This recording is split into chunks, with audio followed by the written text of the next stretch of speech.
What's up, YouTubers? So before we get started with this video, on First Take, they're going to be talking about a Julio Jones signed with the Tennessee Titans. So let's see what they have to say about that. I love it. I personally love it. Yeah. I don't. I'd rather have seen Julio Jones go to a different team. Say maybe the Chargers, Seattle, Green Bay, San Francisco, Baltimore, or even the Pittsburgh Steelers. Now, with that said, the Tennessee Titans definitely got better by signing Julio Jones. Sometimes the best defense is a lethal offense. You got to take into consideration the level of competition. We can't just look at the Titans in a vacuum. We got to look at the rest of the AFC and what they're bringing to the table. I like what the Buffalo Bills did, but we all know it comes down to Stephon Diggs and Josh Allen, and they don't have much help, even though I think they just acquired Sammy Watkins. But the point is, you look at Miami. I'm looking at Tua Tagovailoa, and they've got some things to improve on their offense. I'm looking at Pittsburgh. Obviously, they drafted Najee Harris, and we know what a Steelers fan I am. There's something to be reckoned with, but they still got stuff to prove because obviously you've got people looking at Big Ben Roethlisberger and wondering what's going on with him. The Baltimore Ravens going to be there because of Lamar Jackson, but how much have they really upgraded in terms of their receiving core? The Cleveland Browns are what they are. They vastly improved, but was it a one-year fluke? I mean, they're going to be battling in the AFC North, so you got something to think about there. Houston's a mess in the South. Indy, we still got Carson Wentz there. He's got to show that he can resurrect his career. And Jacksonville ain't relevant yet. And then the standard is really Kansas City right now. And Kansas City, how are you going to stop them? It ain't. You stopped them the same way the Tampa Bay Buccaneers stopped them in the Super Bowl, which were having a good defense. Patrick Mahomes had no time to do anything in that Super Bowl. Going to be because Bud Dupree left Pittsburgh and decided to go to Tennessee. It ain't going to be because Janoris Jenkins is there. It's going to be because you keep the ball out of Patrick Mahomes' hands. Or you got a potent offense. So if I've got you stacking the deck, loading the block to make sure that Derrick Henry doesn't run for another 2,000 yards this season, okay? Well, not only do I have A.J. Brown to throw the ball to, but I got Julio Jones. Yeah. Because I got that, I can stack the deck. And if I can stack the deck, can't load the block, bottom line is I'm giving the ball to Derrick Henry. Those kind of things can lend itself towards you being more potent. And I think Mike Vrabel has shown us throughout his years coaching in Tennessee that somehow, some way, particularly around postseason time, just when you had question marks about what they'll be able to do and how much noise they'll be capable of making. They've made some noise in the postseason, and I think this is a step in the right direction. So this is definitely a step in the right direction for the Tennessee Titans to sign Julio Jones. But just because you have a high-powered offense doesn't mean you guys are going to be going to the Super Bowl. A perfect example would be the Kansas City Chiefs. Like I said before, they had a high-powered offense, but they got shut down by the Tampa Bay Buccaneers defense, and Patrick Mahomes had no time to do anything. Another example would be the Cleveland Browns. The Cleveland Browns have a high-powered offense, but they weren't able to do the type of things that they wanted to do. So just because you have a high-powered offense doesn't mean you're going to the Super Bowl. Now, with that said, the Tennessee Titans do have a high-powered offense, and they actually have a pretty good defense. So I think they had the number 6 ranked defense coming out of last year, and they may have gotten better. So the Tennessee Titans do have a good team, but I just do not see them going to the Super Bowl anytime soon, even with the high-powered offense and including Julio Jones. I'm going to go to Key on something. Keyshawn, listen to this. So I got the odds here to win the AFC. And actually, the Titans are 7th, which I find surprising. So they got the Chiefs, Bills, Ravens, Browns, Broncos, and Colts ahead of them. Do you think that's accurate? That sounds about right to me. I think it's pretty accurate. Give it to me one more time. What team in there? Okay. Give it to me again. So it's Chiefs, Bills, Ravens, Browns, Broncos, which is kind of interesting to me. Anticipating Aaron Rodgers. And then the Colts. The Broncos is interesting. If Aaron Rodgers goes there, the Broncos, they jump significantly. They might be 3 in that list. Yeah, if the Denver Broncos get Aaron Rodgers, they would definitely jump up in the rankings. I definitely agree with that. Of teams, depending on what they have to give up in return to get Aaron Rodgers. When you look at it, look, Stephen A., here's what I would say. Yes, they got 2 dynamic bookends.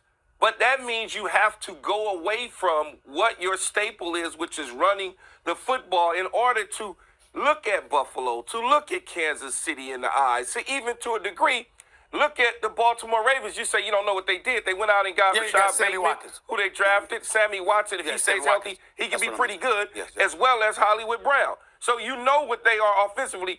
And on top of that, they went out there and they got 2 wide receiver coaches and a guy named Keith Williams. You've never heard of him. But trust me, Stephen A., when I tell you this, nobody's better than him in the NFL. And he came from college. Okay? He's trained Devontae Adams along with Tyreek Hill and a host of other guys. And then T. Martin, who came from college. You've seen the receivers he's developed in his young coaching career. So they did some stuff on the offensive side that makes me go, I don't think the Julio Jones thing, based on everything that they did, they needed to go that route. For me, what I wanted to see, New England, the Raiders, maybe Green Bay, San Francisco, all try to get Julio Jones. Nah, so I think Keyshawn Johnson's wrong here. You can never go wrong with signing Julio Jones, although the Tennessee Titans may need other positions, in particular on defense, but you can never go wrong with signing Julio Jones if you have an opportunity to. That's just how good he is. For me, I just want to make sure, because I mentioned I meant Sammy Watkins with Baltimore, not Buffalo. So so I appreciate that. The other thing is this: the AFC East, the AFC North, beating up on each other. We can't ignore that. And then when you get to the South, really the only team you worried about is Indianapolis Colts. Yeah, the division is not terrifying. The division is not terrifying. And so I look at it from that perspective too. And I take it to, so now you're talking about, okay, you pulling the New England here. You know how for years New England was playing in the AFC East and you didn't have much to worry about. And then basically you're talking about them winning 2 playoff games. Yeah. That's how I view Tennessee right now. Get to the postseason. And then, all right, now you got to win 2-3 games. I have a question for you, Key, because Stephen A. brought up a good point, and you guys both were talking about the fact that the identity is running the ball, right? And that's partly because the offensive line is a good run-blocking offensive line. My question for you is, when you bring in someone like Julio, does a line have a chance through scheme to go to get better pass protection?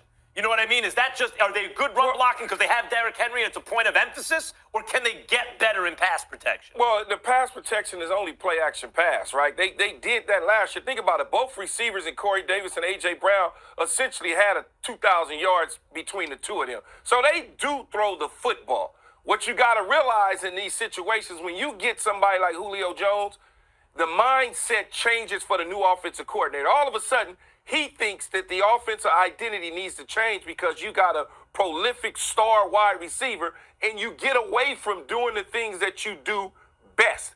I disagree with Keyshawn Johnson here. I think the offensive coordinators for the Tennessee Titans are smart enough to know how to use Derrick Henry and Julio Jones. Julio Jones will complement Derrick Henry and vice versa. Julio Jones will set up the run for Derrick Henry and vice versa. So I don't know what Keyshawn Johnson's talking about here. The offensive coordinator for the Tennessee Titans aren't that stupid to let the signing of Julio Jones mess up their running game. They're both going to incorporate Julio Jones and Derrick Henry and even A.J. Brown. So, yeah, definitely Derrick Henry is going to be able to set up the pass, and, Julio Jones is going to be able to set up Derrick Henry. So I don't know what Keyshawn Johnson's talking about here. This is what is going to be the problem with the Tennessee Titans. On top of that, their offensive coordinator, and Arthur Smith, is now the head coach in Atlanta. So there's a huge difference there from what they did over the last year. And I think that that's what a lot of people are missing. They're just looking at Julio Jones, 1,600-yard receiver, 1,500-yard receiver, and they think you're going to duplicate that. If you're the Tennessee Titans, you should have kept Corey Davis if you're going and getting Julio Jones. In this system and in this style, you've given up assets. You've given them up for a 32-year-old guy with a lot of money that you have to commit to. When you develop this Corey Davis and you drafted him and you let him walk out the door.